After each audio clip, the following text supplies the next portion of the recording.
Boragthung Earthlets, what giants we have for you this week on the 2000 AD Thrillcast as we hear the San Diego Comic-Con panel with Simon Bisley, Kevin Eastman.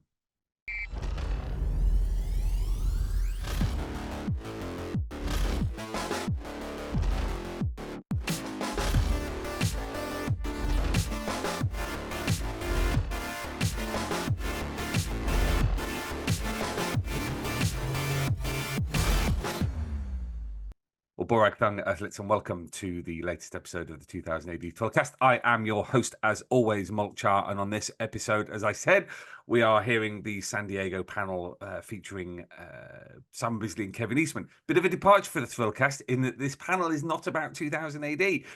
It's actually about heavy metal, which is where these two giants of comics first came together, working together in the 1990s. And huge thank you to Chloe Maville, who's a semi-regular on the podcast, for helping this happen and for moderating the panel as well. Kevin, for those of you who don't know, was the creator of Teenage Mutant Ninja Turtles.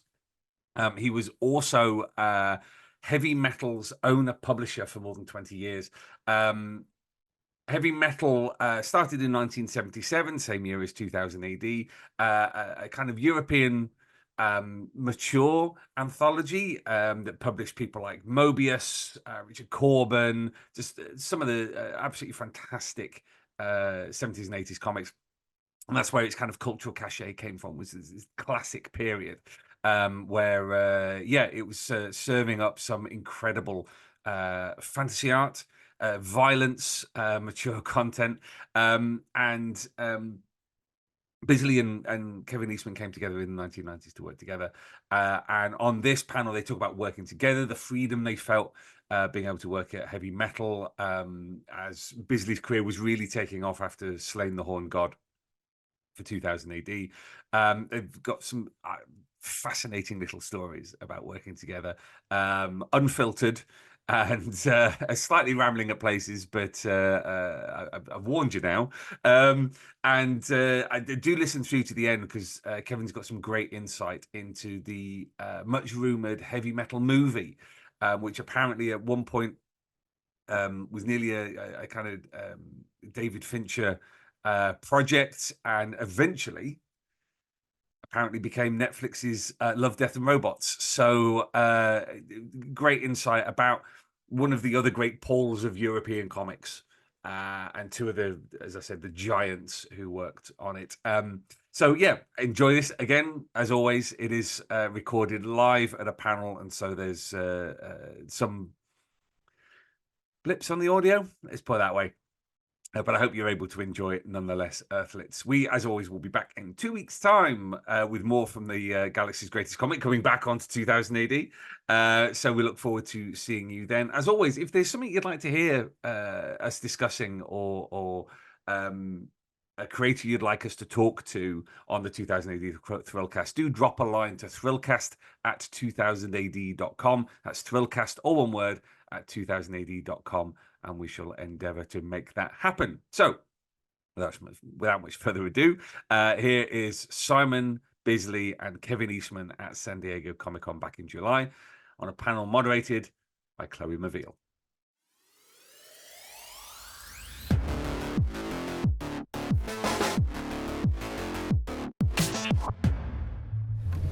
Well, we're still kind of waiting for our other guest of honor here, Kevin Eastman. But until then, thank you everybody for coming to this delightful, this absolute disaster. Heavy Metal with Simon Bisley and Kevin Eastman. I am your humble moderator. My name is Chloe Maville, and I am the editor-in-chief of the Gutter Review magazine and contributor to Pop Verse and Artillery magazines. We're gonna try. We're absolutely in the shit. This is only half of the show. It's going well, isn't it? Yeah, it's going really well. But the good news is that we just end up chatting shit about comics all the time anyway, so this could work out spectacularly for everybody. Let's we can kind of kick things off with.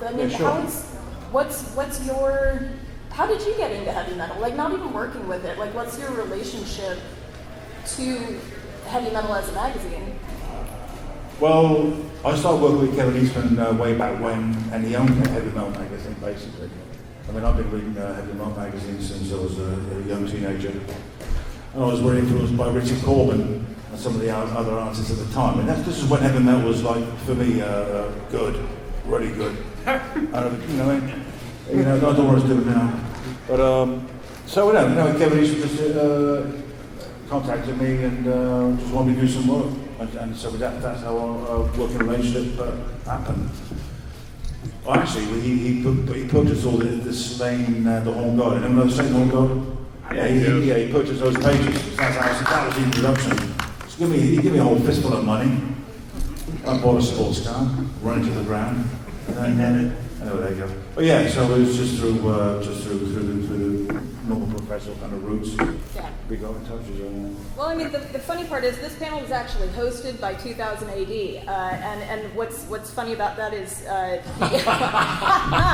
funny about that is that so much of heavy metal has a crossover with what 2000 AD was also doing at the time.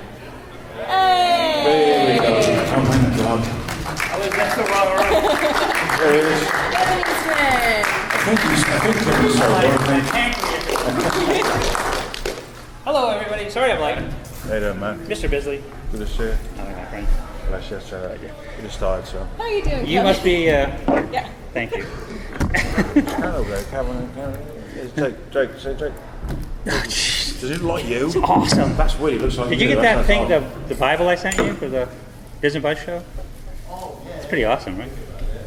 Nice to see you, buddy. Yeah, man. It's good to see you. People were worried about the curve. It's like only, No, it's it's- only like half a butter, half an ass. You know what I mean? No, I apologize. There was a Does anyone butter here? when somebody translated my schedule, they had it down for room 10. So I was over at room 10 a little earlier, and I'm going like, where is everybody? So again.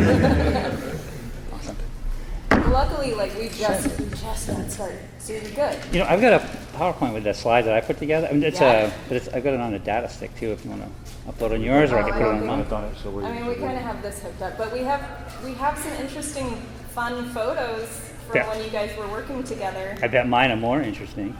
But we can. Well, no, We'll No, play good, around good. with it. this is, Would, Okay, Let's so go, let's go. what I asked Simon initially was like, what's your relationship to heavy metal? Like before you really started working with it, like where did that relationship for you begin? for me personally, Yeah.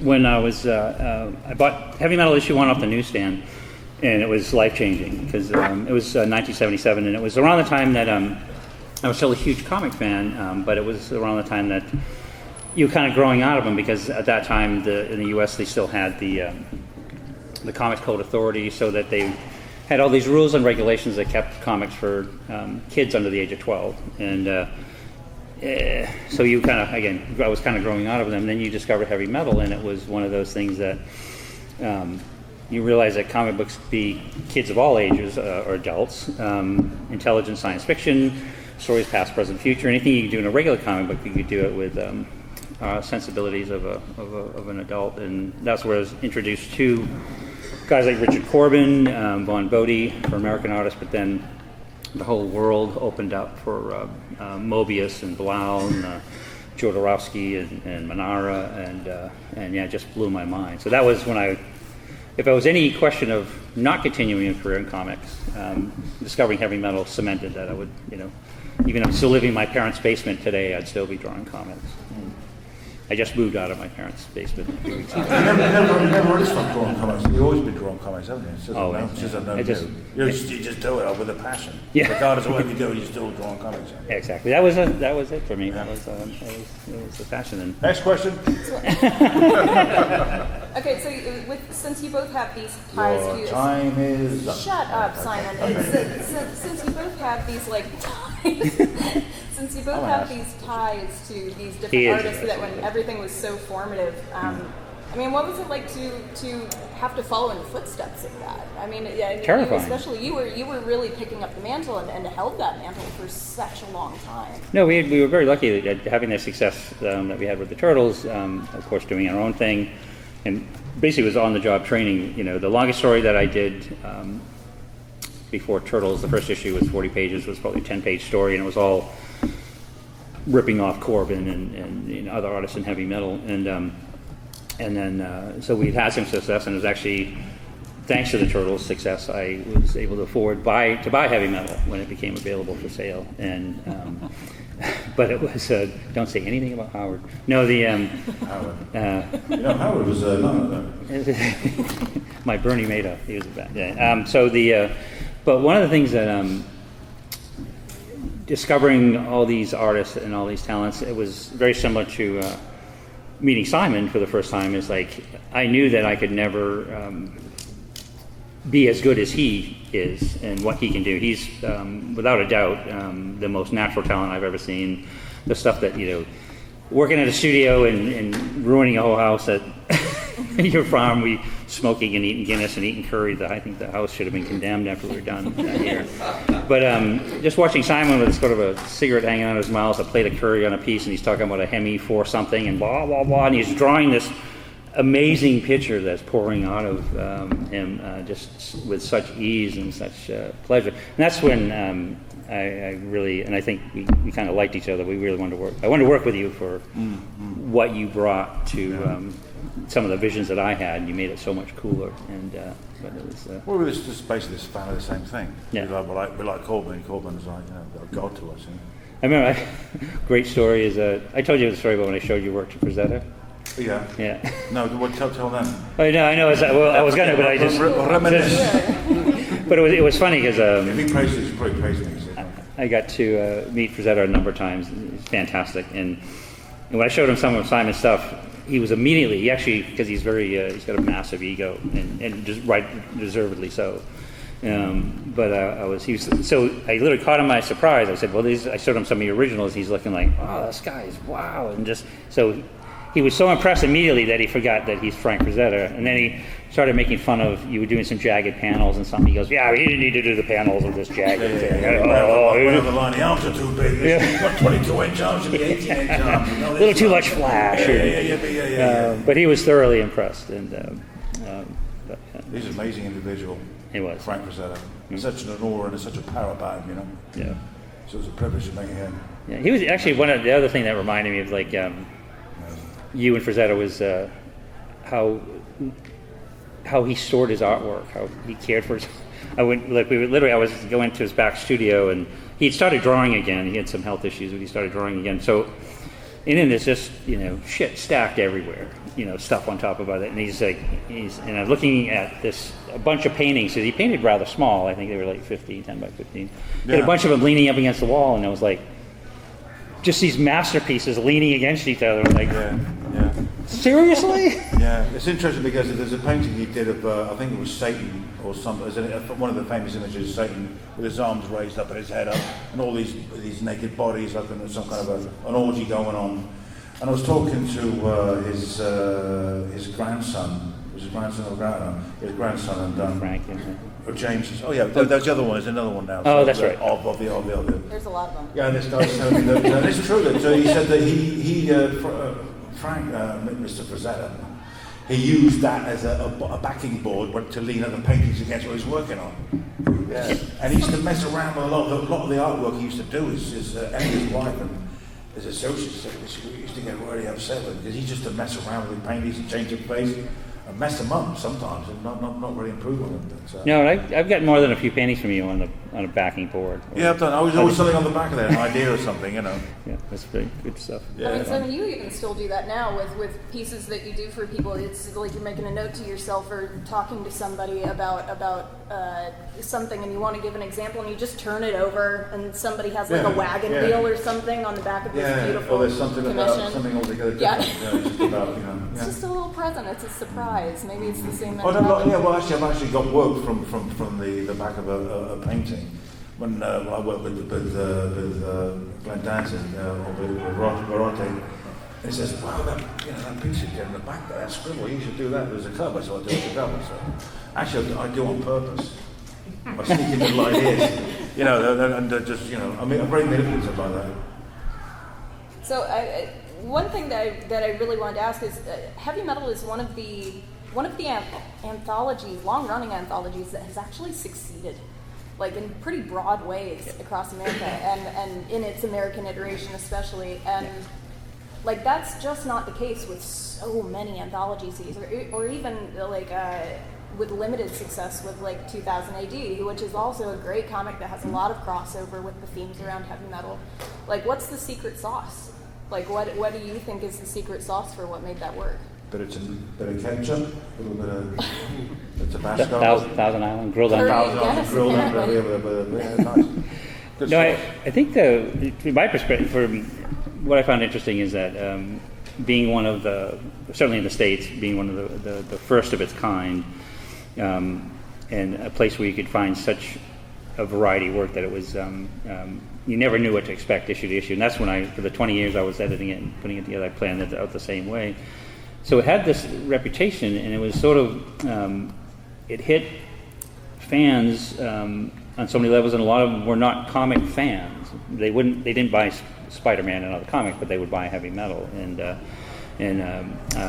just about any animation studio I've ever been in anywhere in the world, there's stacks of heavy metals around. So I think it just appealed to a much broader audience. And we were really big in prison for a while till we got. Seriously. I wonder why. Prisoners in the military. The military, big with the military wasn't it, as well. It was actually, and George Bush Jr. got us. We got pulled out of prisons. They changed the rules, and we lost a lot of subscribers. And then I'm serious. And then during the Gulf War, we got pulled out of the military. Somebody went into a PX and complained. They said, "Oh, about what? Oh, okay, yeah, well, about what? Yeah." No. So I think it was that, and that was certainly, as an artist.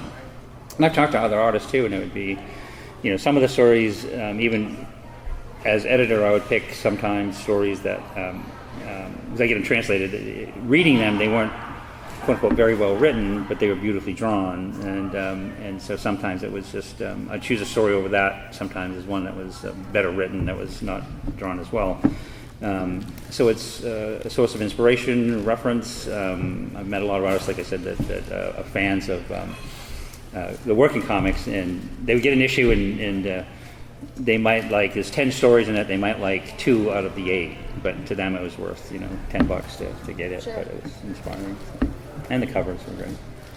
Well, I mean, kind of in that vein, Simon, you've obviously worked for 2000 AD as well, doing Sláine the Horn God and ABC Warriors, tons of other things. What was the variation like working between those two publishers? Because obviously, with heavy metal, you got to do a lot more revealing. You're about to answer my question. It was exactly that. It was exactly that? Yeah. Can you elaborate? Yeah, sure. What it was with 2000 AD, it was much more restricted in that there was very specific characters, very specific look, and actually kind of very specific storyline that would follow previous stories of la-di-da. But and it was usually a guideline on the character. But with heavy metal, it was more or less like a showcase for artists ready to kind of express themselves. Way more, I think, without any real view to anything of a literal brilliance, It's all very much a visual thing. Visceral, of course, a lot of machines, mechanic, very much futuristic stuff that would have inspired films like Blade Runner, the first film, and I think we had geniuses like Mobius and all that. It was Drouillet, all these guys. Drouillet was and it was totally abstract, crazy stuff, and it's a showcase, and a style that you wouldn't really be allowed to do in like your regular DC Marvel universe or anything else. So yeah, I think it's just a good vehicle for artists to flex their muscles. Yeah. That's what you're going to say, wasn't it? No. Yeah. And then You did a good job. Thank you. Now, you guys actually worked in the same studio for a while, didn't you? No, we didn't have a studio. It was actually Kevin's house. It was a converted garage. And we were very, very productive there. Did a tremendous amount of work. Yep. It was day in, day out. I mean, it was just a crazy fueled kind of experience. And some great work came from that. Yeah, there was it was always a marathon, because certainly when you'd come over, that would be we were trying to finish something, and we're all as a freelancer, the same way as Simon is, you don't say no ever. You say, like, oh yeah, I'll get to it, and you want that next job. But it's like, so there's always this other stuff that's circling your orbit of stuff you have to do. But then there's these larger projects that we're working on together, and it came down to like, okay, if we get the face time and the physical time, we can, get up, go to the gym, eat, then go back and work, and then take a short break, and then work into the wee hours. And did a lot of work. Very, very productive. It wasn't it. And Yeah. we occasionally were silly. Yeah, but a few soda pops along the way. special water. Then, Man, we do some work. I think it would be like, and I always loved the Simon and I have slightly different tastes in music. Oh, yeah. And kind of Celine Dion and that kind of stuff. But he's slightly heavier than. No, we like a lot of the same kind of music, but he likes a lot. So he would play this hard rock music. Oh, you hated that. What was that band? You hated them, didn't you? With a passion, you hated. No, there was one that you kept saying because you were. Was it? I forgot what the band was. Go on. They were, but no, but it's funny because it was a terrible. You even knew it was terrible. You knew they were terrible. You kept defending it. But he'd be like, listen to this. And I'm like, sounds just like the whole rest of the. So anyway, so we do that for a while. Then it was. For a while, yeah. For like then it would evolve into the Jerky Brothers, the Jerky Boys. Yeah. Derek and Clive. Oh, Derek and Clive, all those, yeah. Andrew Dice Clay, who was your favorite? Yeah. War movies. Lots of war movies. But so we had to have something that would keep us company. Documentaries.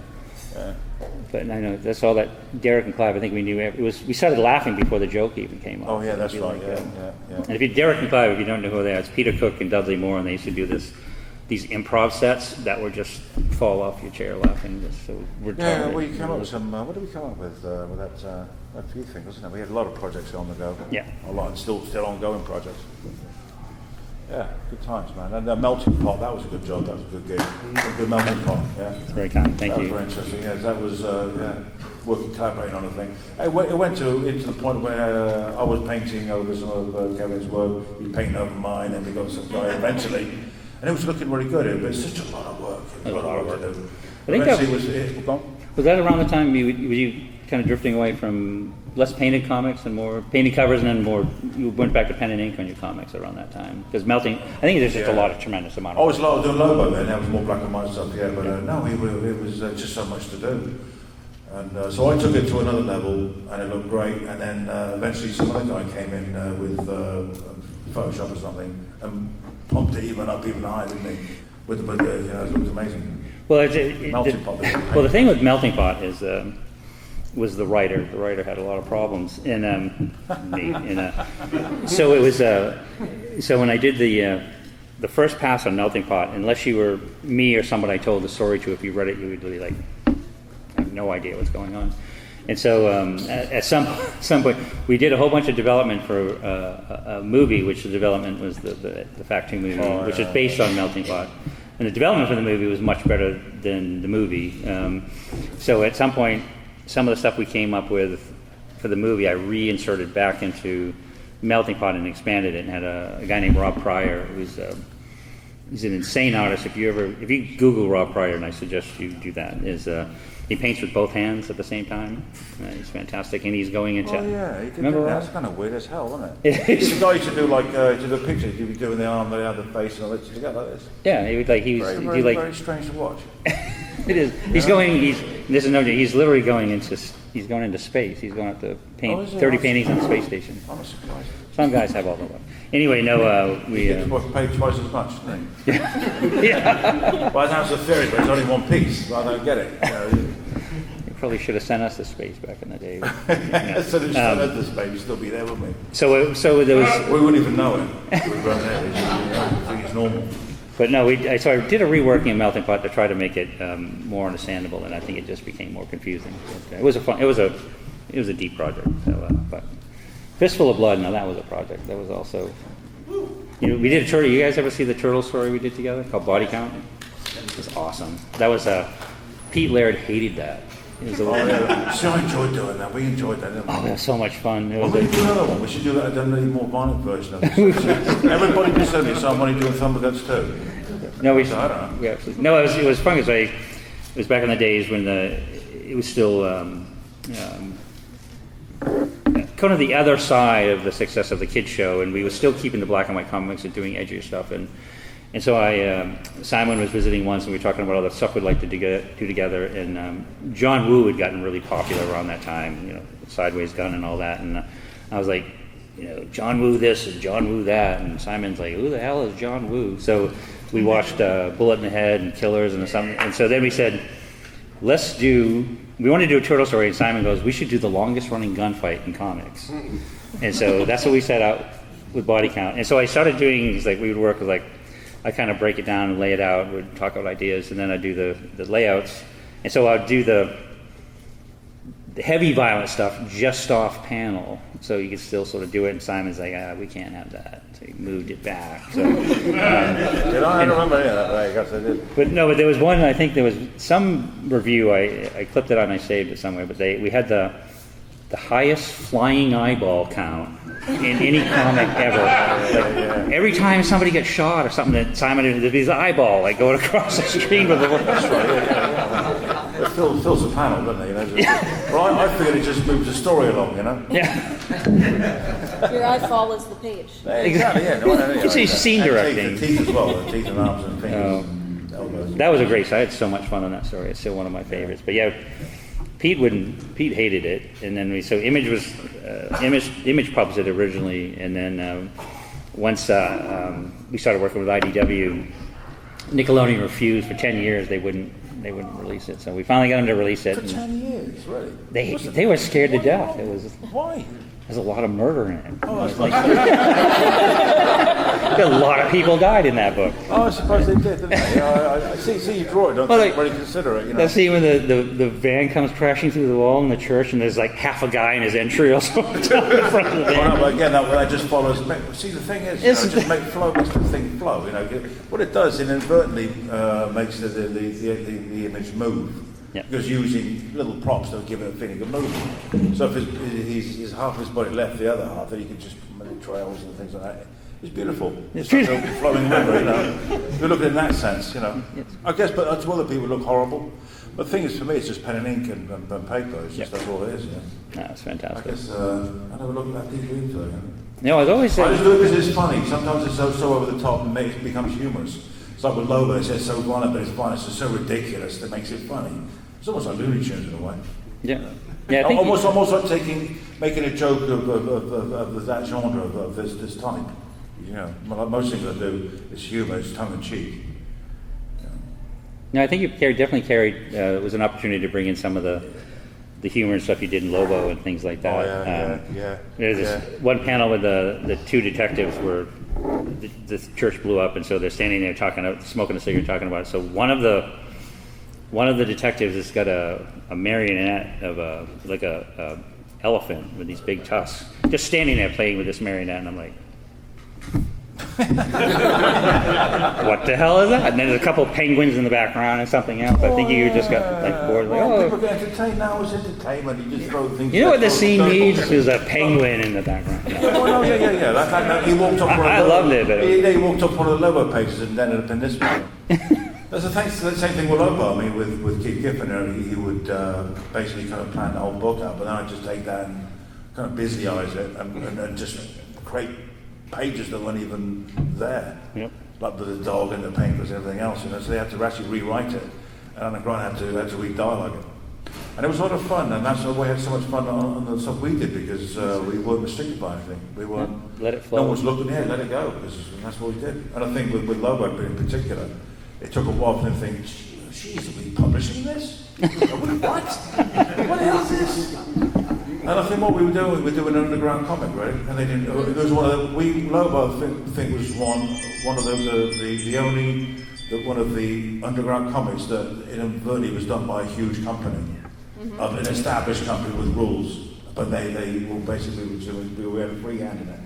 I had no idea, because the thing is also because there's a strict deadline, so the book came out very, very more or less as it was on deadline. It was published out. No one was looking at it until later when people get complaints and things. They say, well, I think Father Christmas banned in Texas. You can't cook Father Christmas.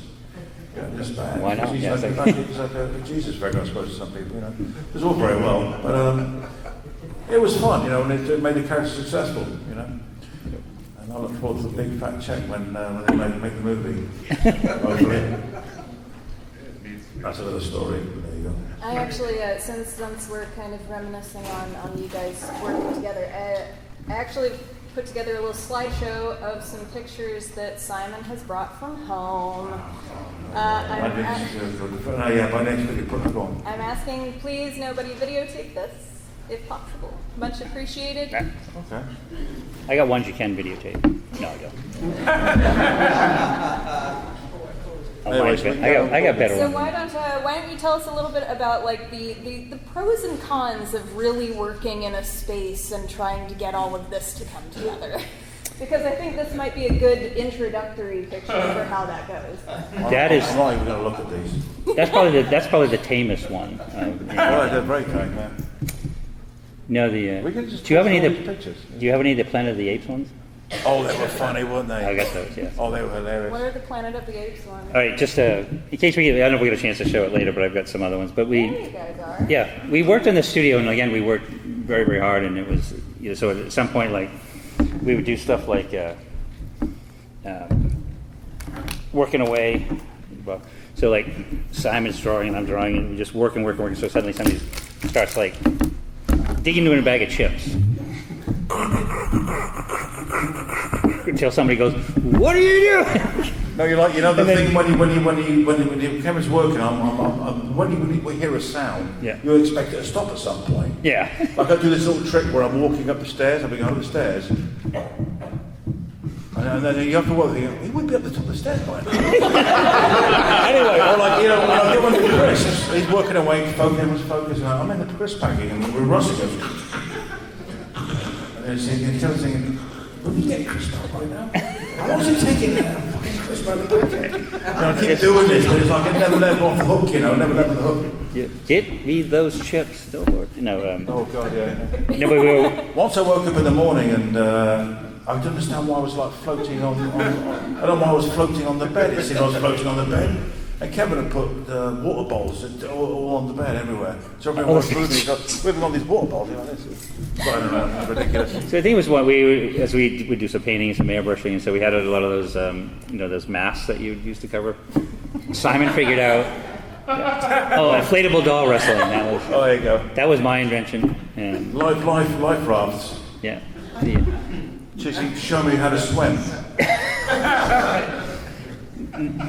No, we had this idea where we bought some Mexican wrestling masks, and we thought it'd be funny to do videotape some. Oh, remember that time we walked with these wrestling masks? It was very, very hot in Los Angeles. Yeah.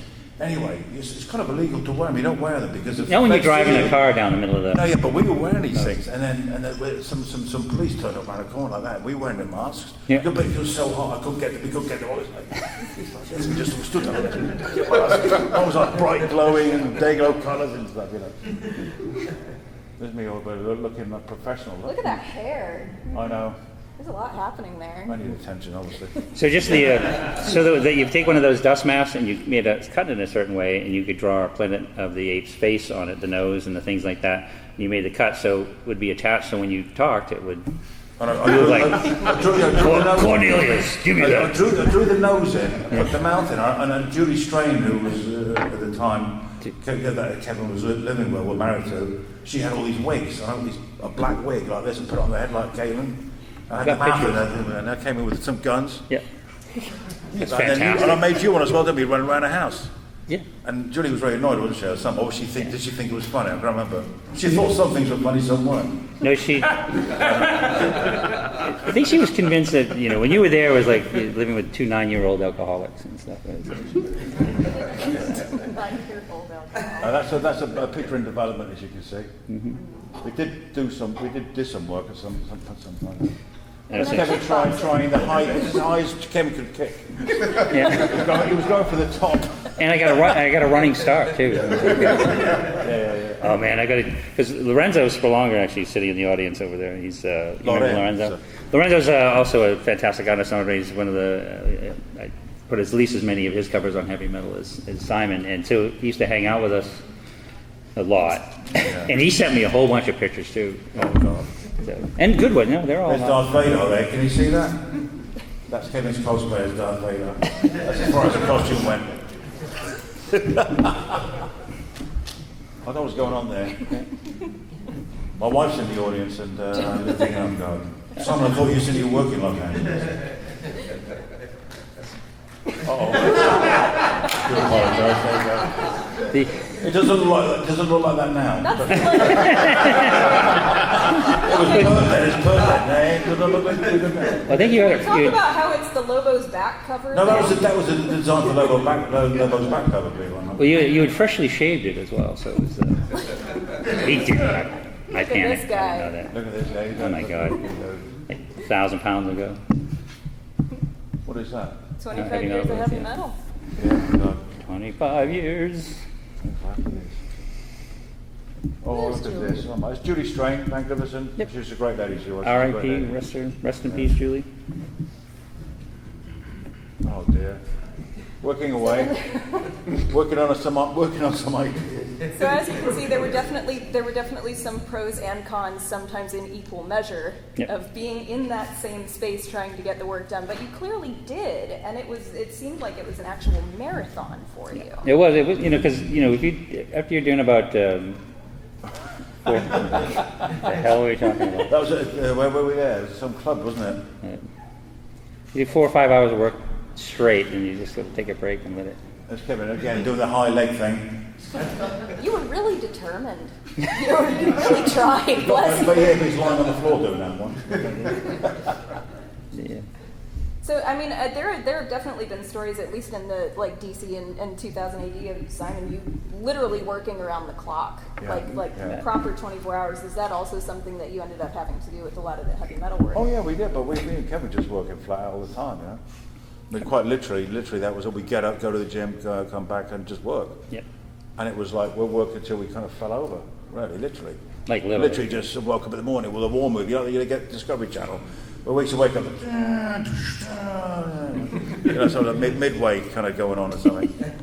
No, that was like. For me experimenting with some cornflakes or some oatmeal. There you go.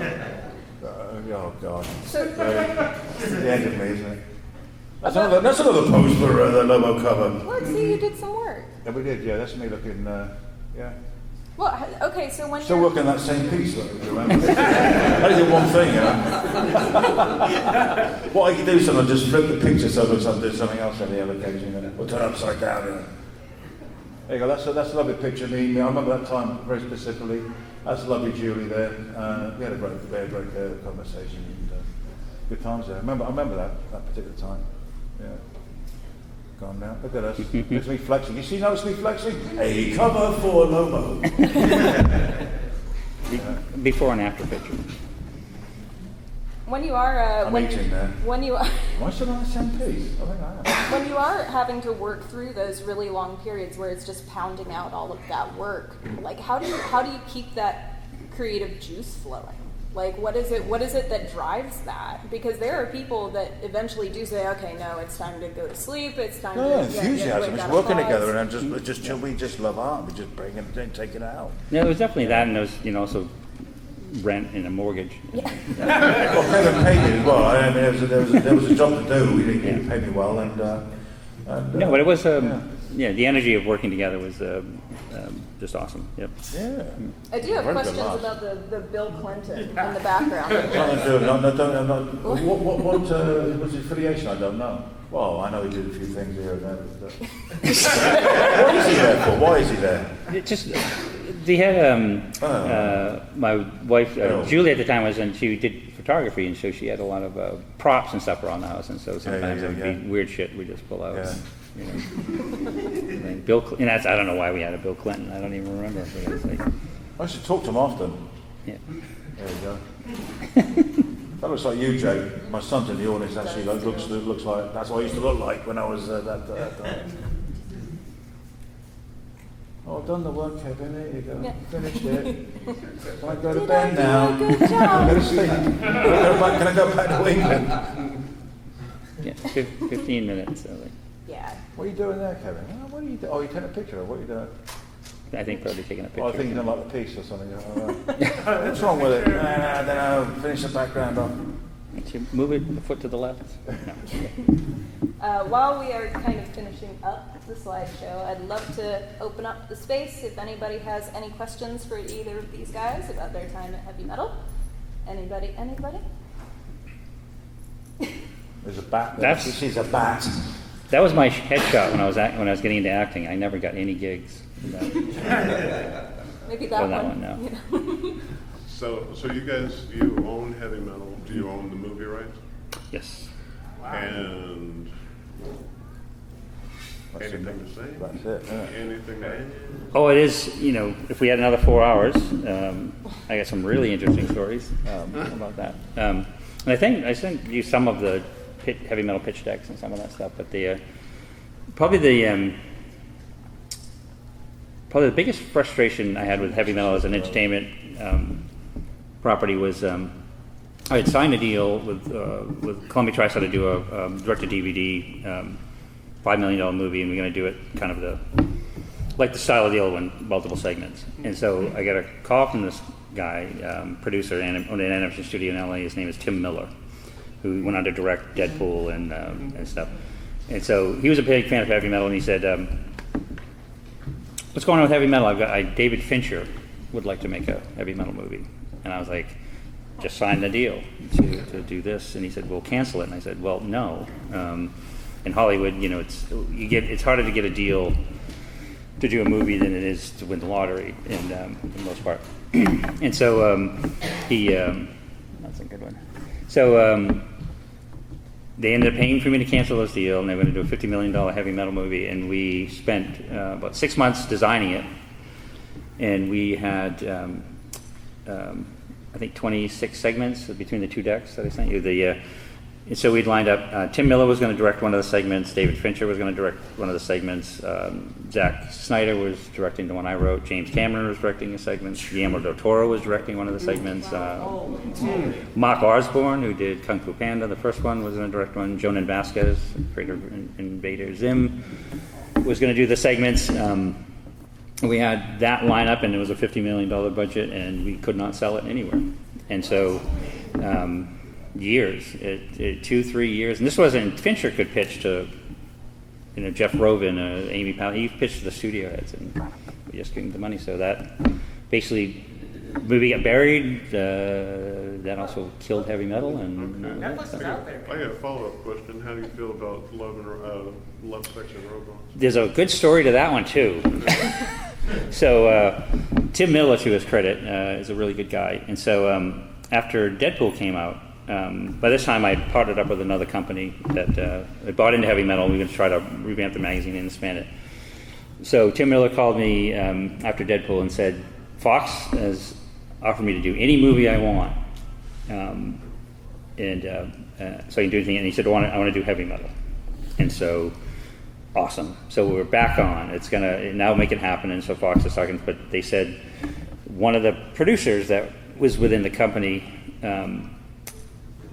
David Fincher and Tim didn't like him. And they said, as long as you keep this a secret and don't tell anybody, I mean, he can get his credit and his pay and his whatever, but he can't say a single word to anybody that this is happening.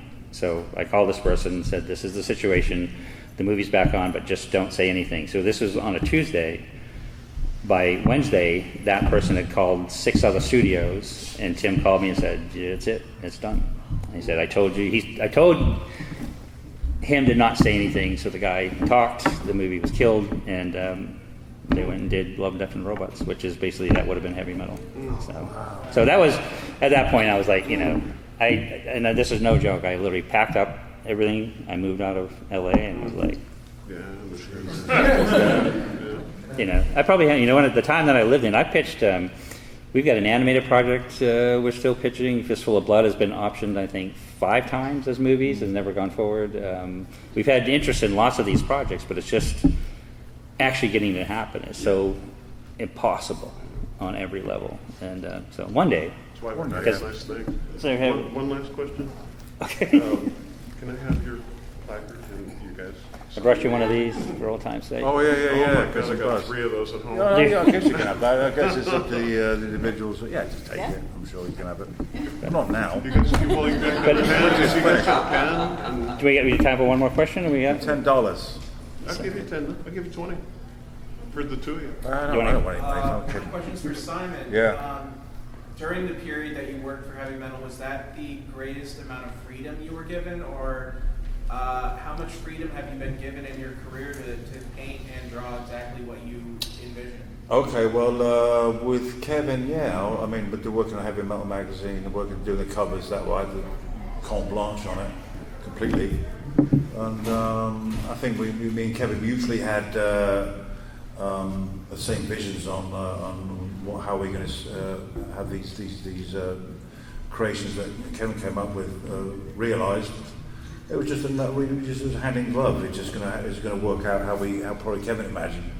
I was going to illustrate these images and pictures and characters, and we had some great fun. But Kevin had already kind of pre-created all the characters, and he just wanted me to Bisley-ize it and just take it to another level. And then sometimes go back again, So just making the most of the resources we had. And, we talk out that well, We talk out some of the ideas, and just a lot of your ideas are really stupid. Yeah.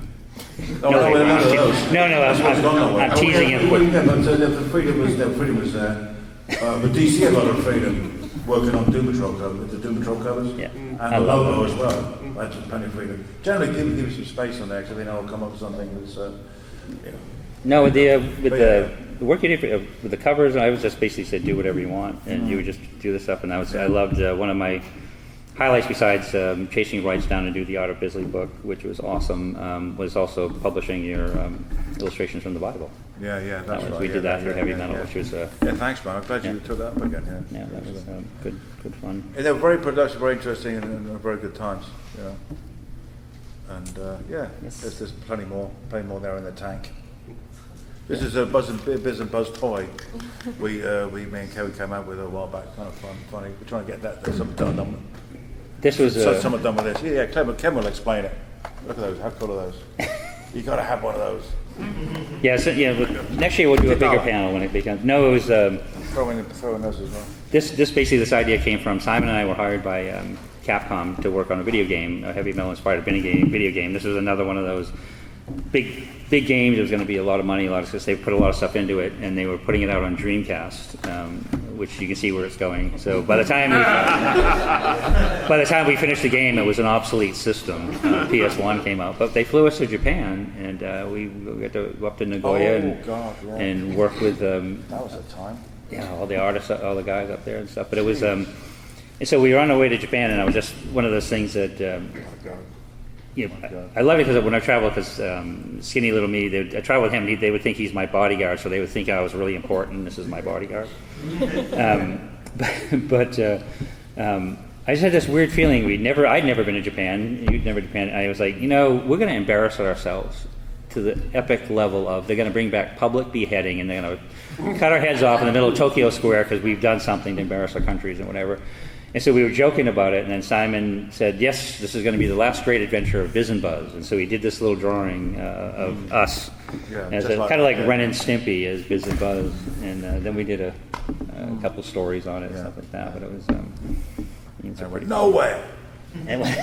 But still a chance. There's still a chance. There's still a chance. And then the 3,000 toys I have of these in my garage, invaluable. Oh man, we could build a house. All the ideas we had. Castle and buy a castle. All the ideas we have. Now we're here. We're still here. Still on Earth. Remember, we never got that space station on Mars that we talked about. That studio up there. Yeah. Are there any other questions? So you mentioned it briefly earlier. I was just wondering what it was like working with Richard Corbin and how he influenced you guys. Thank God for email. He was like he was one of my biggest heroes next to Kirby. I don't think you did. Well, so when I bought Heavy Metal, I reached out to Corbin, so I wanted him to do some more stuff with the magazine. So I'd call him up and be like, "Hey, Richard's Kevin Eastman, big fan, blah blah blah blah," and he'd be like, "Mm-hmm. Hey, blah, blah, blah, blah, blah, blah. Okay. Why don't you put it in a note and send it to Donna, his wife, and then so I was friendly with Donna, but he was just a very, very shy, not necessarily introverted, but in many ways he was. I went and visited him once, and I think he was probably the most uncomfortable in his life, having another human in his house. And but there's not one Corbin book, a Corbin story that I don't have in my collection. I just adored everything he did, and it was very sad when he passed, of course. And but yeah, so that was, then again they invented emails, and I would just send him notes. You send him a short note, he'll answer you a short answer. Mike Magnolia said the same thing. I don't know. He worked with Mike Magnolia for some stuff, and Mike said he talked to Corbin, I think, 3 phone calls and 1 brief meeting, and that was it. And that was it. But he's a good guy. Any others? I think that's it. I think they're going to kick us out of here. I got one more for you, which is the Planet of the Apes photos you got to show us. If you had a chance, without being able to change the outside factors, obviously, would you handle and go about working with heavy metal the same way that you did? Like, if you could go back and do it all again, would you do it the same way? Oh yeah, but we do lots more of it. Lots more? Yeah, Karen, because we come up with some great ideas, Yep. and we never fulfilled them because we had so much more to do, and there's maybe some politics involved. I don't know, but, sometimes with the problem, it became problematic, and but we got busy. Everyone gets busy. So, Yep. I mean, I've been thinking about doing. Sorry, can you say something? Nope. Oh, there was what is it? It was just Simon Coldwater we had fun with. Oh my God. And we wanted to return to that, but it's like 20 years now. It's I gone kid by, you- we're old. I mean, there's so much we haven't. I don't think we're ever going to do because it's just not enough time, I guess.